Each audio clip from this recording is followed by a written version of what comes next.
Si je n'étais pas portée par la mer, de temps en temps, je serais morte. Sur la terre ferme, vous mesurez l'obstacle. En mer, vous ne mesurez rien.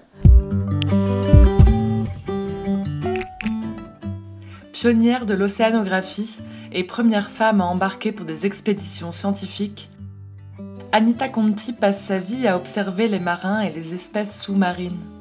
Écologiste avant l'heure, elle devient à la fin des années 1930 une lanceuse d'alerte sur l'exploitation des espèces.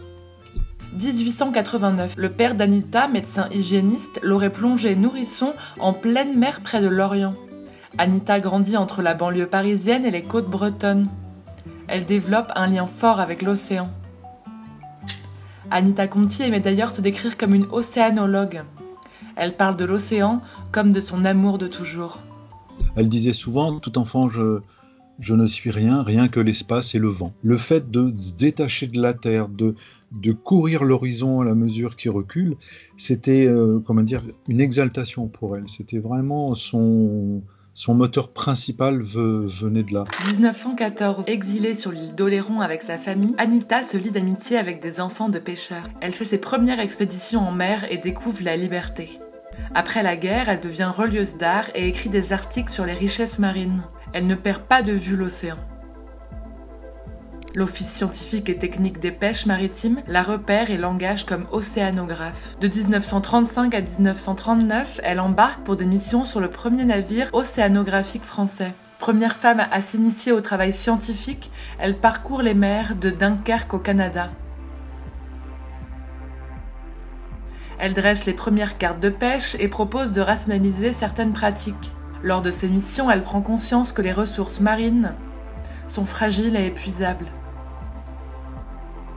Appareil photo et carnet greffé à son bras, Anita consigne tout. La photographie est son moyen d'expression pour traduire toute la magie, la poésie, la liberté qu'elle observe lorsqu'elle est sur l'océan. Sa mission, c'est de faire des relevés, de l'échantillonnage, du sondage, de ramener des observations, des comptes rendus. Et c'est là où elle constate qu'il y a déjà un réchauffement des eaux. De ces comptes rendus, elle rédige des articles pour la presse grand public, notamment La République, Le Figaro, et je pense que on est dès les années 35. On la considère parce qu'elle a beaucoup de charisme.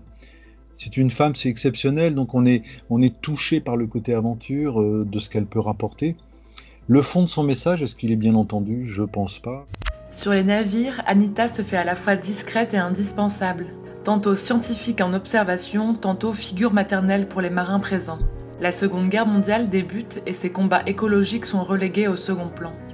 Elle s'engage dans la marine nationale, ce sera la première femme à le faire. Mais 2 ans plus tard, elle préfère embarquer sur des chalutiers français en partance pour l'Afrique. Elle continue sa découverte des mers du monde entier.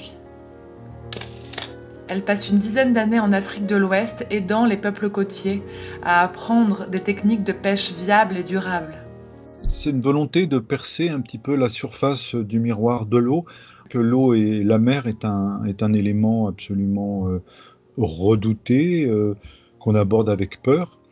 Et les marins, simplement, naviguent sur la surface et ne s'intéressent pas du tout à ce qui est en dessous. Anita fait partie de ceux qui se sont interrogés, qui ont eu envie de percer la surface de l'océan, de voir ce qu'il y avait dessous, comment ça fonctionne.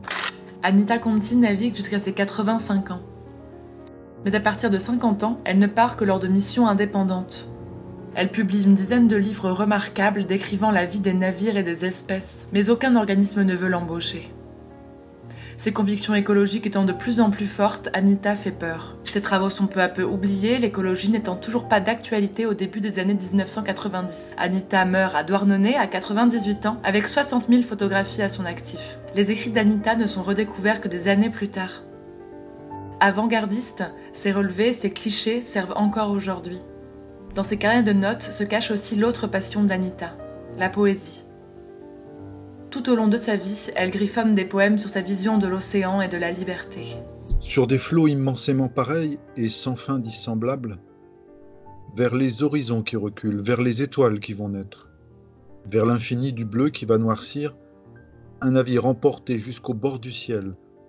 De ses parois de fer, il déchire les eaux, et moi, en lui, prisonnière.